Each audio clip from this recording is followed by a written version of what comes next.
from people I knew in California. My family was in California. Friends of mine from college that went to the U.S. and worked in Texas and North Carolina, Washington, D.C. So I would get, Houston is a big part of Kansas City. So I would get referrals from them without calling them, one or two a year, okay?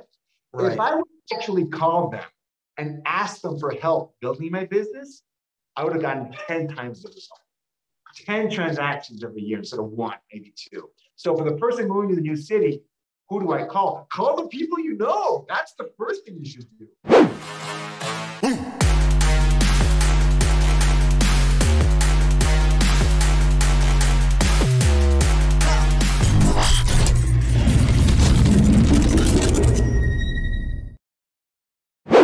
We're live. We are live. So good morning, happy Wednesday, LabCoatAgents and realtors across the country and across the globe. So we are excited. I want to introduce Mr. Gustavo Castro. Gus has been, he is CEO of PowerISA. Company's been in business a little over 7 years, right, Gus? Yeah, it's been a while. I know. They said it would never last. We made it, right? Yeah, that's amazing. And Gus, tell a little bit about yourself. I mean, how do you know about realtors? How do you know our business? What was it that you know? How do you know us?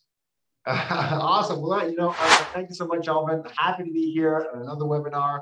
My foray into real estate, into generating buyers, of this whole kind of thing happened because of my wife, actually. So I, born and raised in Baja, California, across the border from San Diego, California. We kind of share that in common. Our roots are both there. But I moved up after school. I made it into the big leagues, got hired by Microsoft. That was my ticket into the US. And I moved up to Seattle, Washington. And I worked there like as an intern, then as a full-time engineer for almost 10 years in Microsoft. So that was my thing. But that wasn't like my calling, if you want to put it that way. My wife got into real estate. She came from an entrepreneurial family. So she had the bug of like doing something in the US and making it big. And I was like, my parents were teachers, like be an engineer, like going to the mothership. And she got me interested in real estate. She got licensed in 2008 and was the rookie of the year in 2008. The world was ending, by the way. People don't remember that, right? Oh my gosh! So 2008. So so she jumps in when the world is the real estate world is collapsing, and sold like a dozen homes and got rookie of the year that year. Who knew, right? So I mean, she made it, and I got interested. I got licensed in 2010, and helped her run a real estate team. And I started PowerISA in 2015 because I saw a huge need for that service, a huge need for folks, getting help as an agent. So that was kind of what I did. And the rest is kind of history, right? So now I run a PowerISA, 100-person company, and we service teams all over the US and Canada. So that's where we're at. Great. And one thing just coming out of the gate too is that Gus is an expert in obviously working with ISAs. And just an FYI for you agents that are listening right now, this is geared. He has some offers and whatnot, but this is not geared to just selling PowerISA. I mean, it's a great system that he has, but Gus is going to give us some nuts and bolts, which is what we want, right? The title is How to Generate Sellers in This Market.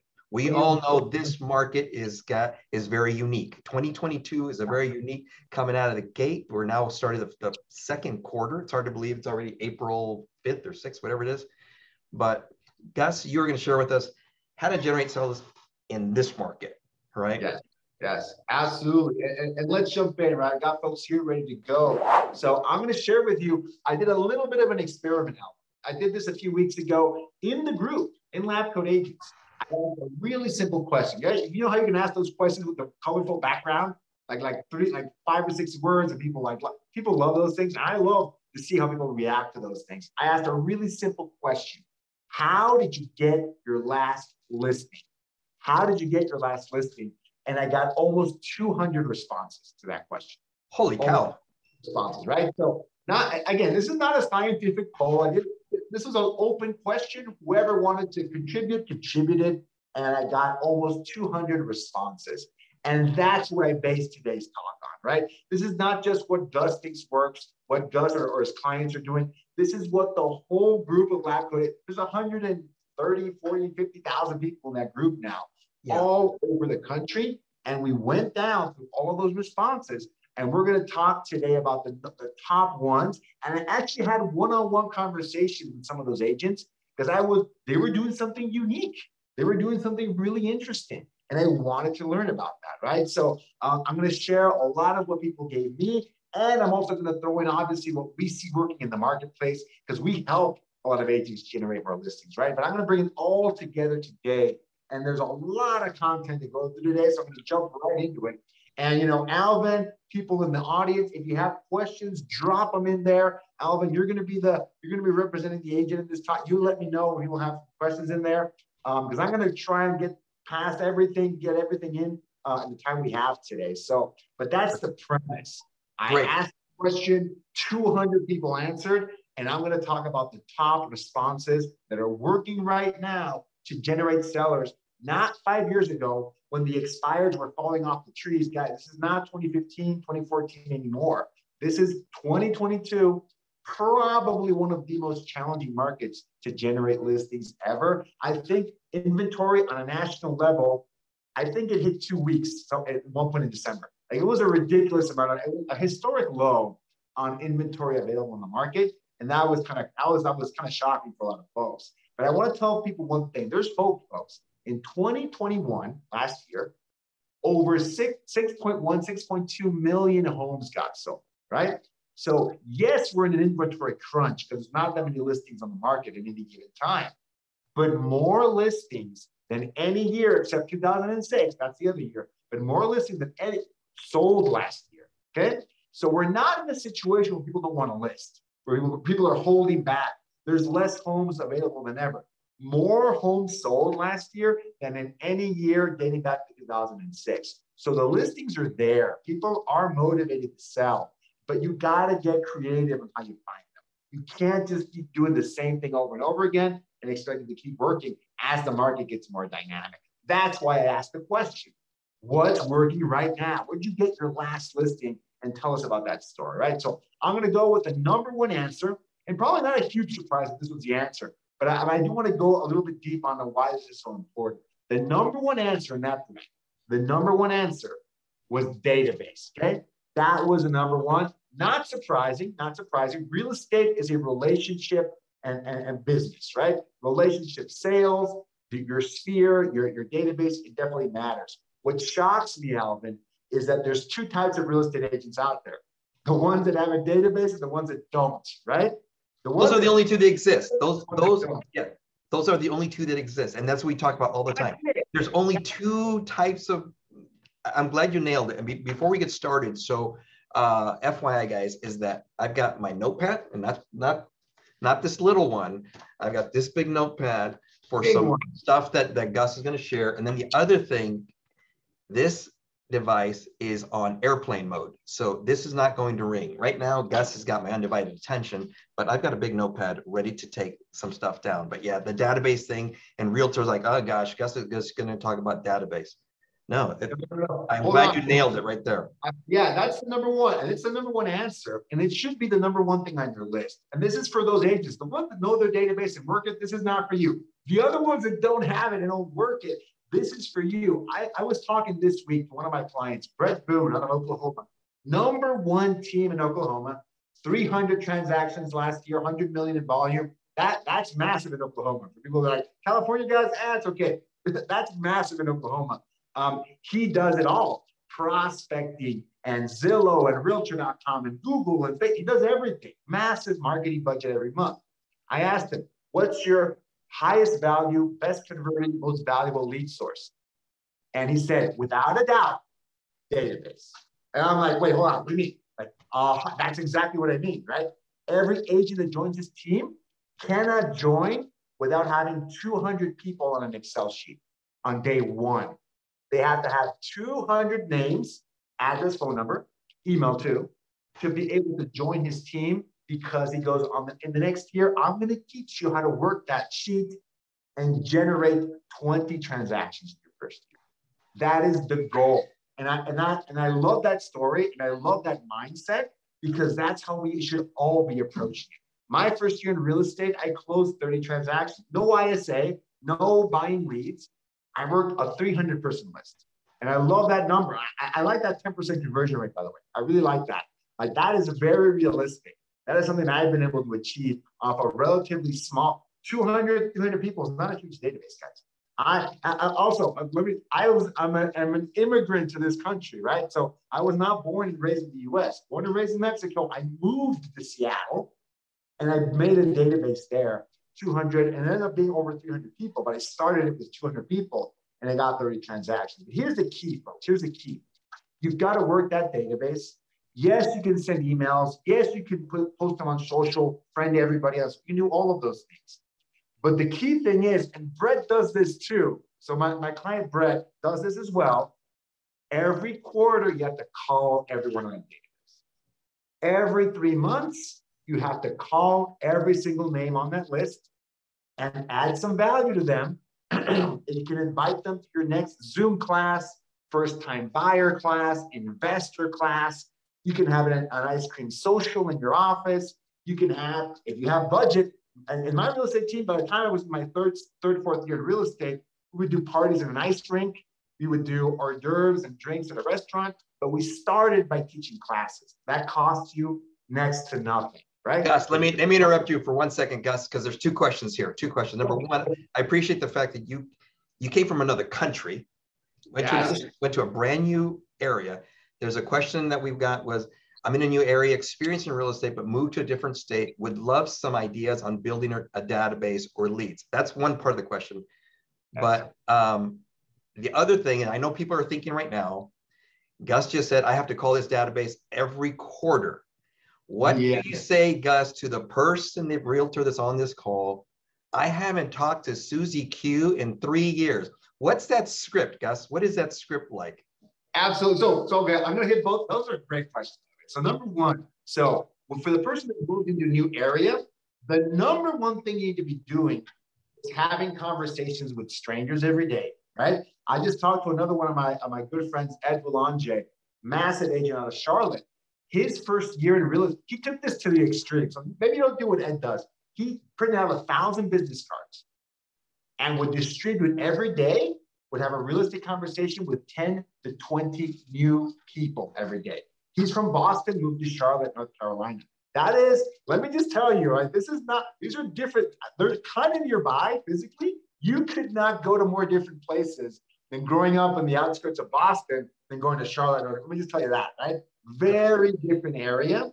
He got out there and he found a way to have a conversation with his barista, the person in line at Starbucks. The guy, he would when he didn't make his goal of at least 10 conversations a day, he'd walk into a supermarket, talk to the guy at the meat counter, the cashier, people in the aisles. He went so far as to drop something, hey, can you help me out with this? And then he'd have a conversation with the stock market. So, I mean, having conversations with people you don't know is how you build a database, right? That is the name of the game.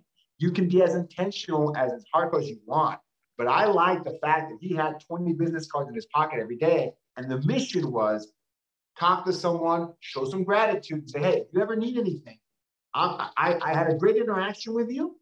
If you ever need anything regarding to real estate, or you need a vendor, or you need some property tax information, you have to call me. I insist. I need to have some reciprocity with you.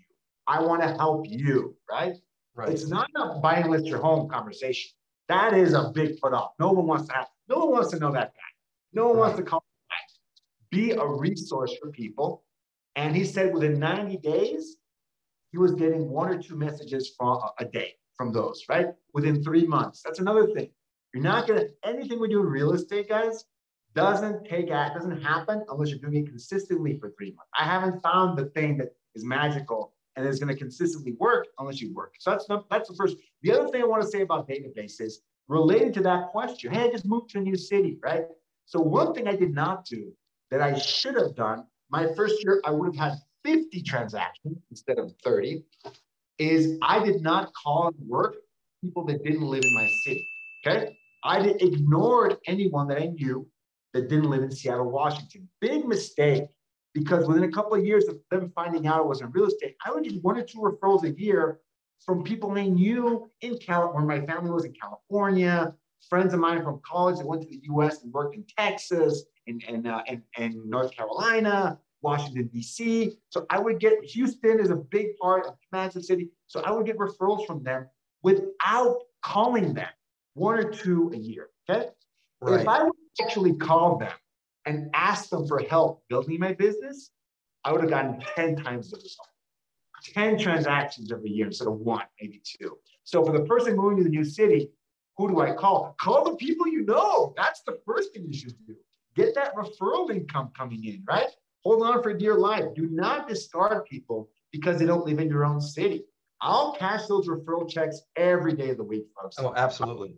Them to a top agent, the national group. That's your database too. Obviously, the priority is where you are, right, but do not discard everybody else because I left that money on the table. When I first moved to Mexico, I'm in Mexico right now. When I first moved there, I closed 17 transactions by not physically being in Washington State. 17 via referral, right? Why wasn't I doing this for the first 5 years I was in real estate? Right. Yeah, I would have been on the beach sipping margaritas, referring people and to great agents in Washington. I'm providing a service to them. I'm connecting them to the top of the top. They're going to give them excellent service. Well, meanwhile, I'm on the beach. So, anyways, that's food for thought for folks. Food for thought. But so great questions. And what was the other question? The second question, because I don't want to miss out. What's the script? Let's call our database. But what's the script of I haven't called you since 3 Christmases ago, and now I'm calling to say that I'm a realtor. Remember me? What's that? What's the good script when you haven't talked to somebody in a while? You're really hung up on this, and I understand that. I had to pick up the phone to call my database too. When I had been in Seattle for almost 7, 8, 9 years, and people didn't know I was an agent. I was transitioning to a new career. I wasn't sure. Engineers and high tech can be a little snobby. I'm like, how do I do? So I had a little bit of a different reluctance, right? So I always tell folks, I go a little bit above this. I go, reluctance to call is about absence of value, okay? Reluctance to call is about absence of value. So yes, I would feel reluctance to call my engineering buddy that I've known. Hey, I'm no longer an engineer. Guess what? I'm what you love the most, a salesperson. Hi, right? That was my script. That was my internal script. My reluctance was from that. The question is coming from reluctance of I haven't kept in touch, right? So I don't want to get that. What do I do when they're eventually disappointed to talk to me? Why haven't you called me before, guys? From someone that did this every quarter religiously, that just doesn't happen. Let me just tell you, number one, that's not a real. A lot of fear-based objections are not rooted in reality. Most of them are not. Most of them are not. They are our fears that we're projecting onto the activity. But remember that phrase. Reluctance is based on absence of value. What helped me get past that, Alvin, wasn't some fancy script about how to get around that objection. I didn't make a script for an objection that I probably wasn't going to get. What I did do was make sure I delivered massive value in that call. If I'm calling up someone and I want to offer them something that's worth $10,000, do you think it would matter to me that they're an engineer, that I haven't called them for 3 years? If I'm going to call them and give them $10,000, is that an issue? Would I have reluctance to make that call? Well, absolutely not, right? Right. Absolutely not. You're helping them. You're calling them to offer your service to navigate through this unbelievably challenging market, right?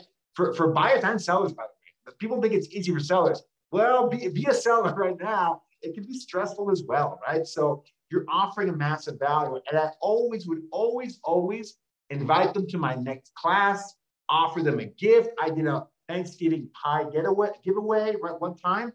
And the bottom line was it made it way easier for me to make that call because I knew I'm going to give them a pie for Thanksgiving. Why wouldn't I make that call, right?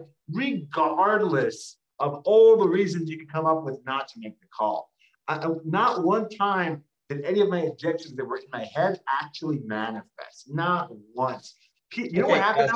People were happy to talk to me. Like, hey, I haven't heard from you in forever. How are you? Right? People that actually knew me. That's who you should be in your database. people that have met you before, right? That's the definition of your met database. Like those people are going to appreciate your call more often than not, right? Like, hey, how's it? I haven't heard from you. What's going on? Well, guess what? I'm in real estate now. And guess what? I have this awesome class I'm teaching. I'd love to invite you to. No matter what they say, that's great. And here's the key part of this whole, the reason I brought up database, guys.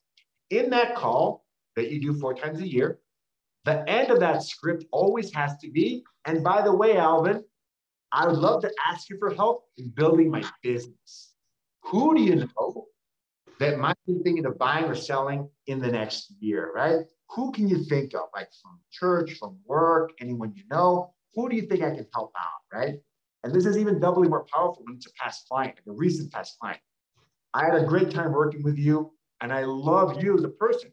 Who else should I meet like you, like your friends, family, your associates? I'd love to help them too. Who's a great person I can help next, right?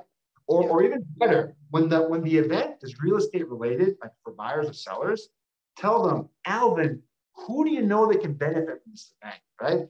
Who do you think is going to be buying or selling soon that I should be inviting to this, right? And have a conversation. I'd love to help them. Who's a great person, right? So Gus, let me interrupt real quick. Yeah, that's great. So let me interrupt real quick because I know you got a lot of stuff, and I want to derail this thing. There's a lot of stuff on here. But real quick, you sold me a house 3 years ago. And unfortunately, you've been that realtor that you sold me a house 3 years ago. I haven't gotten a Christmas card, a Thanksgiving, crickets. Crickets. Walk me through that call. Ring, ring. Hello. Alvin, how's it going? It's Gus. I'm your real estate agent. Remember, I help you get into 1, 2, 3 Main Street. You should do your homework, right? Like make sure you remember a little bit of detail. Like 1, 2, 3 Main Street. How have you been? I've been fine. I haven't heard from you in a while. What's up? Oh, you know what? The market is completely insane. But you know what? This year, 2022, I'm making an effort to connect with everyone and help them provide a service. I want to make sure that every one of my clients, current and past, are taken care of. And guess what, Alvin? I want to invite you to this awesome event I'm holding at XYZ Bar. I want to celebrate with you. I want to thank you for being a client of mine in the past. Are you available to attend that event, April 15th? Oh, that sounds pretty awesome. Let me check with my wife, but okay, yeah, let me check it out. Perfect, awesome, and great. I appreciate you. If you show up, I'd love to have you there. But one quick question, one last thing, Alvin, before I get off, really quickly, I would love your help in building my business. Who do you think might be someone that can benefit from having me help them buy a home, sell a home, invest in a home? Who do you think is going to be doing something like that in the next 12 months, let's say? All right, so I'm gonna be really honest. It's been 3 years since you called me or whatever, but maybe this is just a fluke. But we've had another kid, and we bought a 2-bedroom house, and we're kind of busting out of the seams. So what do you think my house could sell for? Awesome. And then, I try to hey, let's have that conversation, let's set that appointment, right? So, I mean, all of those things can definitely happen, and also maybe the first question would be, how have you been, Alvin? How's it been going, right? How's the house for you? I mean, you can always have a conversation around those things, but focus on the value, and people will most likely be really, oh, hey, thanks for checking in. Oh, what's up? I haven't heard from you in a while. How are things? It's been going great, right? And this year, I'm making an effort to really make sure I add value to my whole network. I want to invite and that's what I like, Gus. I like that because we're too guilty. We feel too guilty that we pick up that phone. I like the fact that we're saying, this year, I'm making an effort. You can't blame the person making the call. Hopefully you guys are listening to this. That person you're talking to is not going to blame you. You're making an effort. This year, this is a new leaf. I'm making an effort. I like that. Absolutely. So anyways, bottom line is, folks, make that database. Folks, call it 4 times per year, and you are going to get business from that. For the people that don't have a database, make one, right? Use the one from your old city. Cheap. Use that one too. Refer that business out. They already know, like, and trust you. Do not surrender your database. Don't give up on it. It's yours, right? Use it for added value to them, right? And whatever you can do whatever you can do to build up a new database. I don't care whether it's walking around, talking to strangers, door knocking, open houses, whatever it is. But I would challenge you to do it every day. Gus, open houses every day? Of course you can do open houses every day. There's no rule against that, right? find enough listings out there, ask permission, and you can do, if you really wanted to, you can do whatever, if you really wanted to. So force yourself to do a daily activity to build up that database to 100 people as soon as humanly possible. My bud Ed would have done it in 2 weeks in Charlotte. He did 100 people in his list within 2 weeks. It can take you a month. Okay, I'll give you that. Build it up to 100 people as soon as humanly possible. Okay, that's my recommendation. Go out and make it happen. Next, that's database. Database is a great one. I love database. In fact, Jake, let's make a note. Next webinar is going to be my database webinar. I'll have to do that again. That's a great one. So online leads, right? That was another really hot topic. Online leads, okay? So I want to take a deep dive on this because online leads for sellers are challenging, okay? So just for folks that don't know, when you're talking about online lead generation, the highest converting, best ROI avenue for online leads are buyers. That is what people, that's the easiest lead to generate online. Why? Because you can get buyers to give up their phone number, email, information, location, and what they had for breakfast that morning if you give them homes. If you give them access to homes, they'll give you whatever you want, right? Like, hey, here you go, boom. I'll give you naming rights to my right arm. You can tattoo it right here if I can get some inventory in this market. They'll give you whatever, right? So you offer a homes list, a single property listing on an ad, they're going to click on it. That's what buyers want. They want inventory. If you want to really make a good spin on it, give them an off-market property. Give them something special, some off-market deals. If you can do that in your market, right? This is a big webinar, so if you can do that, right? Use that as a great hook. Off-market properties are killer. And that is what a lot of folks, when they said online, they actually meant buyer leads that happen to have a home to sell. That's what they really meant. Most of them did. And I still believe the best way to generate, the most efficient way to generate seller leads online is to cast a wide net for buyers and try and get those other double-ended deals. And also remember, when you're talking to a buyer, the last thing they want to do is tell you they have a home to sell. That is the last thing that you want to give up. They know that's valuable. They want to keep that close. If you build a relationship and add value to that buyer, they will then open up to you in subsequent conversations. I hate it when folks qualify for whether someone is a seller on the first conversation. And they tell that they don't have a home to sell. They didn't tell you that in the first 10 seconds, right? There's a lot of things they didn't tell you the first 10 seconds you spoke to them. But if you deliver value to them in the form of, it can be that off-market property list. It can be your VIP buyer program. What is a VIP buyer program? Make one. Google it. Find one. There's some great ones out there, right? A good friend of the group LCA, Sunit Agarwal, Tristan Ahmad, Google their VIP or sign up on their website and you're going to see their VIP buyer programs. They are outstanding. They're really good offers. They get people in the door how good they are because they help people navigate multiple offer situations. They coach and train them to be competitive in this market. That is a VIP buyer program worth finding out about, okay? So you have to have a good offer, a good hook. Then they will open up to you about their actual timeline, right? Oh, the names for the VIP. Oh, so Sunit Agarwal out of Sacramento. Yeah, he's a great guy. The dude is amazing. Guy, #1 team by volume in California, which I hear is a pretty big market. Yeah. Tristan Almada, Tristan is Tristan. So look at him, I'll find him. Those are just off the top of my head. Those two agents have really good VIP buyer programs, but they call them platinum buyer program, 5-star buyer program. You have to have something that sets you apart, folks. Those two guys are some of the best in the business at differentiating themselves and creating value. I would check out their VIP buyer programs because if you're trying to convert a buyer in 2022 without a really good offer, something sexy, something interesting, they're going to say no. They're not going to want to meet with you. They're not going to respond to your text message. They're not going to answer your next call, right? So you have to have something valuable to give them. Those are my two favorites. Off-market property list, if you can make, well, here's how you make one. We're going to run out of time. I don't care. We're going to keep going. The off-market property list, you call for sell-by owners, you call old expireds, and you circle prospect your area, and you'll get 5 properties for that list. I don't care. It's probably going to take you a couple of days, guys. You can generate an off-market property list very easily because you call up with FISB and go, I want to bring you a buyer. That's what you tell them.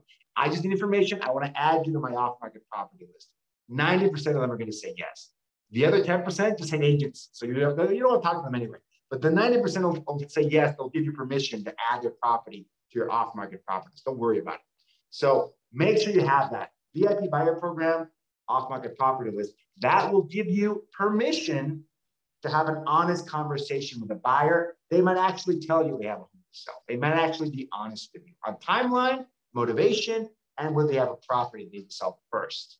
So Gus, real quick, once you say online leads, the solo agent quickly jumps to, that's going to be too expensive. I'm a solo agent. I can't afford online leads. Online leads don't necessarily have to be expensive. You just gave two very good examples. That's the thing, is that it doesn't have to be expensive. No, the buyer lead is the lowest cost lead out there. In real estate, that is the lowest cost lead you're going to be able to generate because you're offering them homes. You're going to click on that ad and they want access to properties. So I am going to talk about an expensive lead though, to those concerns. The home seller online lead, which is typically the home valuation lead for sellers. These are expensive leads. Typically 2 to 3, 4, 5 times the cost of a buyer lead, right? And this is where you advertise, find out the value of your home, right? Get an accurate estimate, be better than Zillow, get the real value of your home in today's market.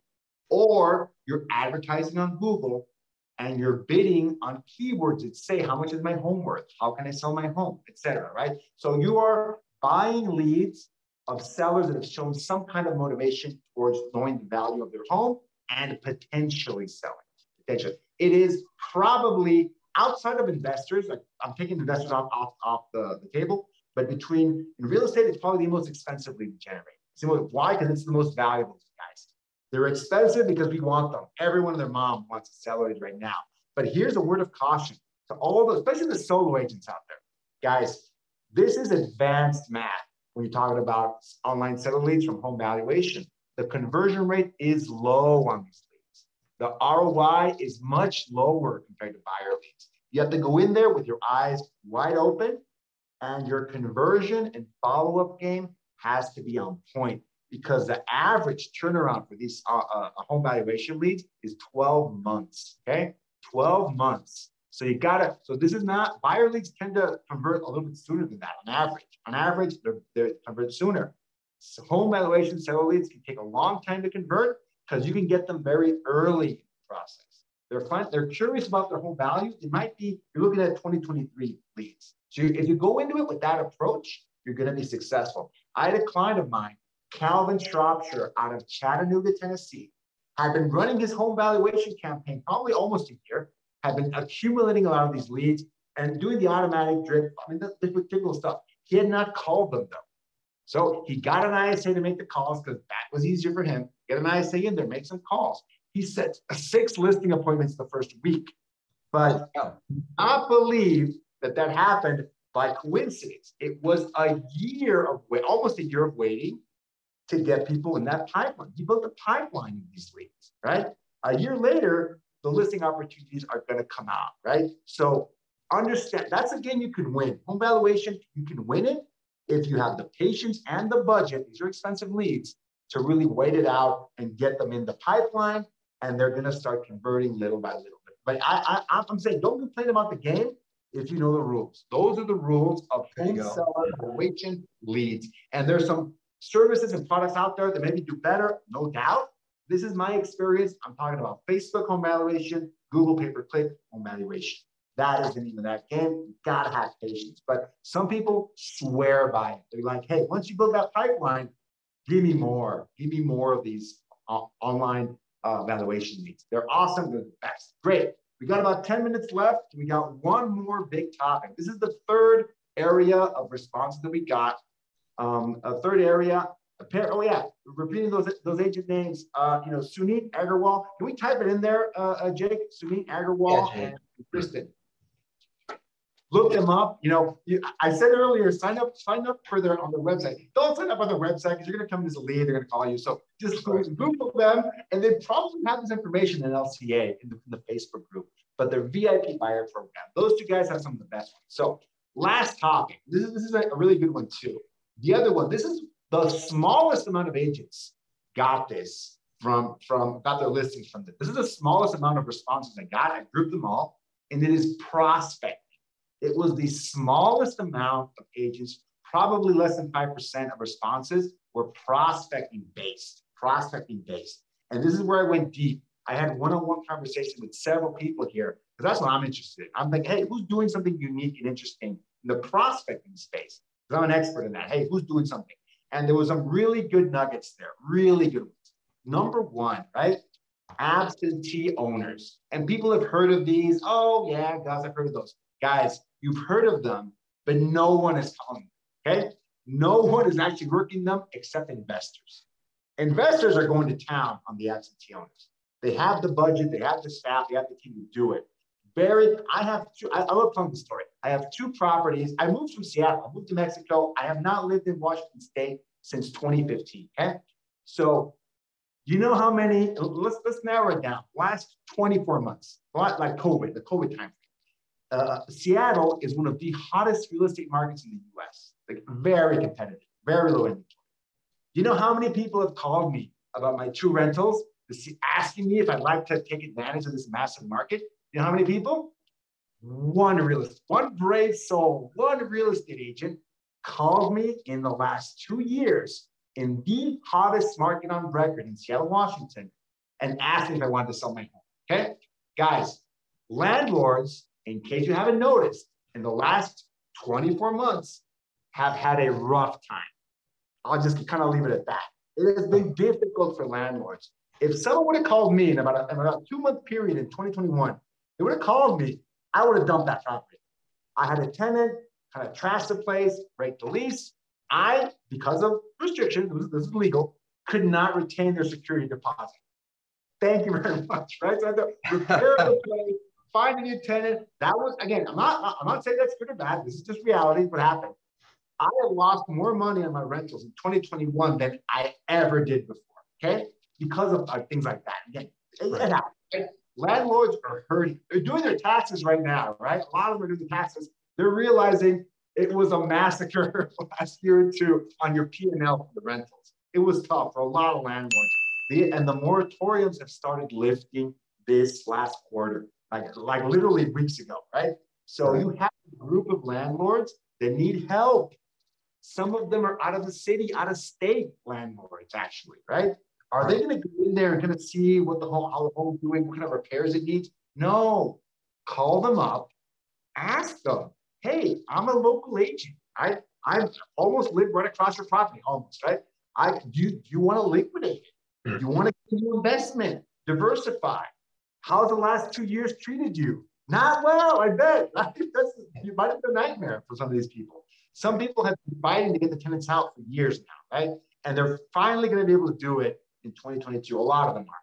So trust me when I tell you, it is a good time to build a list. Absentee owners, everyone sells out lists. Vulcan, RadX, a share group, all the usual suspects. You can get that list, folks. You can get that list. And you can call them up. You can generate them by zip code. It might be a couple hundred in your zip code. It might be a couple thousand in your zip code, depending on your area, and figure out who it is, right? Call them and take their temperature. I have not seen a lead source that can get you a conversation with a motivated seller within an hour other than absentee owners. I'll just leave it at that. Yeah. You will have a conversation with a qualified, motivated seller within 60 minutes of making those calls. That's how good these lists are. They can be very accurate, and they're getting called by investors. So they're going to think, so this is how the script should go. Hey, Alvin, I'm a local real estate agent here in, Rancho Cucamonga, and I don't want to sell my home. Hold on, I just want to let you know, Alvin, I'm not an investor, right? I'm not trying to get a deal here. I actually want you to get the most money for your property, right? That's going to go with what? No one is calling them with that offer right now.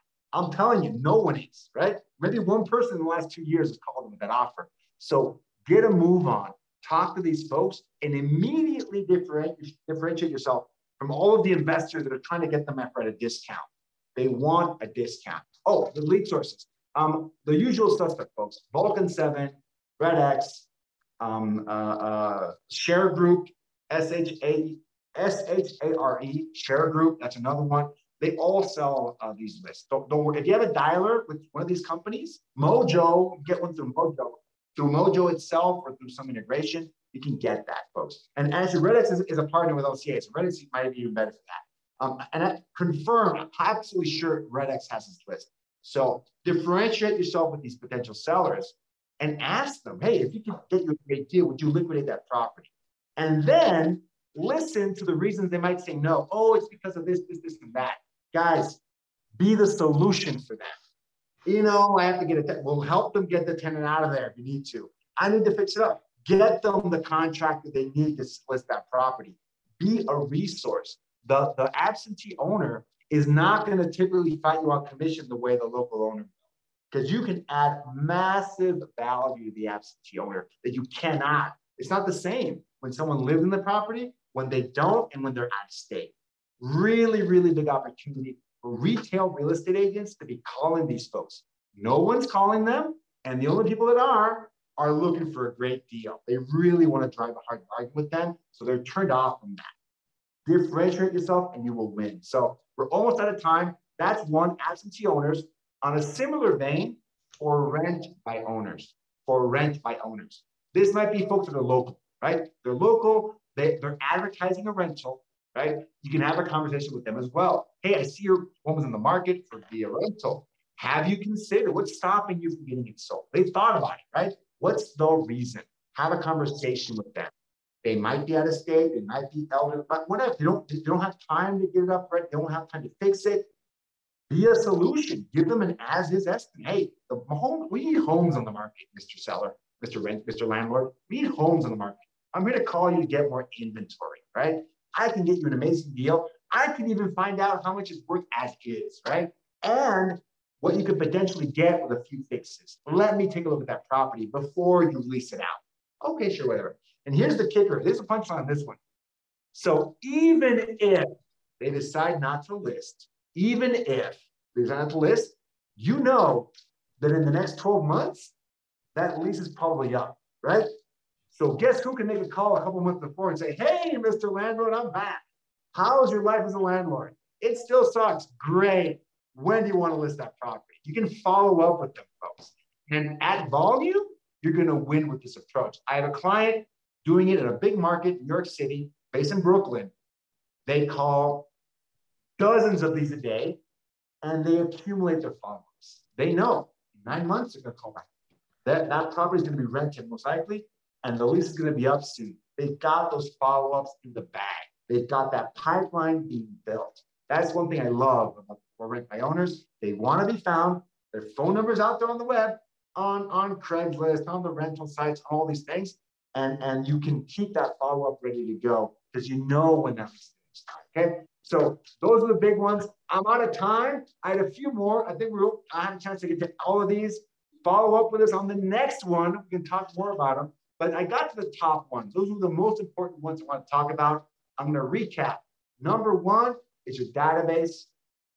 Build it, work it appropriately. If you work your database appropriately, you will get a 10% return on that database. And again, guys, don't confuse that. I'm not saying that 10% of your list is going to buy with you in the next 12 months. I'm saying 10% of your list is going to refer someone that's going to buy with you in the next year. That's what I mean. And that is a very achievable. 10% of those folks, they're not going to sell their home, but they might know someone that will, right? And if you work it appropriately, market to it, call it 4 times per year, you're going to get at least, I got a 15% return on my database the first year, 15% return. You can get a 10% return on that database. You have to flip your mindset and use it as your most valuable asset. Number 2, online leads. Buyers first. My opinion, everyone should be using those buyers to try and find those sellers. And if you're going to get into those sellers, home valuation works. You have to have the budget and the patience for it, though. And last but not least, my personal favorite, prospecting, okay? Absentee owners, big opportunity, right? Test it out. Everyone on this call should be testing that out within the next 7 days. Set it up, buy the list. It's very reasonable to buy a list. Get a 1-month dial. I don't care. Make the call, right? You should be talking to a motivated seller within the next 60 minutes or you're doing it wrong, okay? And if people try this and it doesn't work, I want you to message me and I will fix your campaign for you. If you are calling absentee owners and you're running into some roadblocks, message me on Facebook. I respond to all my messages, not immediately, but I respond to all my messages, and I will fix your absentee owner campaign if you're doing something obviously wrong, okay? So do that, absentee owners and the for rent by owners. There are opportunities out there. No one's really targeting them with intent. Go out there and give it a try. So Gus, really quick. So I've got, like I said, I highlighted stuff here, right? I got some things going on here. But my huge takeaway right now on the last one, the for rent by owners, if you haven't heard, this is what I'm going to add to my system, is when they tell me I'm not interested, I'm going to add that, just like I add the my orphan clients in my database, I'm going to start adding for rent by owner properties in my database and start sending them my postcards that I send out once a month, and be in their face. Put them in there, even if they say, it's one of the few lead sources that works, even if they say no, because that property still can be sold in 12 months from now, 9 months from now. And if you start thinking in terms of that mindset and those terms, sometimes agents can be very short-term minded. If you start thinking of those kind of increments, your pipeline is going to grow, and it's going to grow for listings. So I love that. Thanks, Alvin. I appreciate that. Yeah, no, fantastic stuff. And again, thank you so much, Gus. So we're looking at doing one on database in the near future. Yeah, definitely. Well, now I got to finish this one because I didn't get to the full end. I'll incorporate into the next one. And I do want to do the next one. Jake, let's put it down. We're going to do a full 45 minutes, full hour almost, just talking about database. We talked about it for about 10, 15 minutes, Alvin. But I have a whole class on this because I think it's that important to really incorporate into your business and add value, making sure you have a solid database, because that is the foundation of your business. It gives you income to buy the online leads, to hire staff, to get an ISA, to get more lists. It gives you all of those opportunities. It starts with that. Awesome. Gus, pleasure working with you today. And like I said, always want to be learning. LabCoatAgents, we're always in the always want to be learning phase. So I got some awesome takeaways that I'm glad to share with some agents that may have not made it, but it's being recorded on YouTube, and I know that the link is going to be there as well. Thank you, everybody, for joining us today. Go and do some of these things, because great ideas they're not being implemented. You got to implement the great idea. Like Alvin, pick your favorite one and do one. To forget about the huge list. I mean, hey, just pick one and try that and see try for 90 days. Less than that is not worth your time. Don't even pick it up. Do it for 90 days, and then we'll thank you later. Absolutely. Guys, thank you so much from the U.S. to Mexico. God bless you, brother. Have a great rest of your day. Guys, thank you for joining us, and we will talk to you soon. Okay.